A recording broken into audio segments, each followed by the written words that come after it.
காலாண்டு மற்றும் தசரா விடுமுறைக்கு பிறகு மாணவர்கள் மற்றும் மக்கள் அனைவரும் ஒரே நேரத்தில் சென்னைக்கு திரும்பியதால் ஜிஎஸ்டி சாலையில் கடும் போக்குவரத்து நெரிசல் ஏற்பட்டுள்ளது.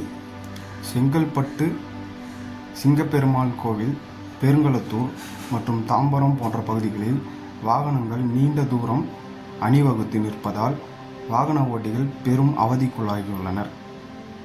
மற்றும் தசரா விடுமுறையை முடித்து பலரும் ஒரே நேரத்தில் தங்கள் சொந்த ஊரில் இருந்து சென்னைக்கு திரும்புகின்றனர். பள்ளி திறக்கப்படும் நாள் என்பதனால் பலர் ஒரே நேரத்தில் திரும்புவதால் திடீர் கூட்டம் ஏற்படுகிறது.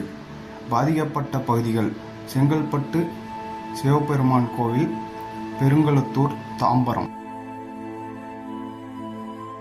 வாகனங்கள் 3 கிலோமீட்டர் தூரத்திற்கு அணிவகுத்து நிற்கும் நிலை ஏற்பட்டுள்ளது.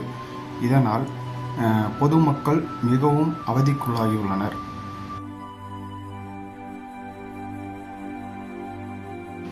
வாகன ஓட்டிகள் இந்த நெரிசலால் மிகுந்த சிரமத்திற்கு உள்ளாகியுள்ளனர்.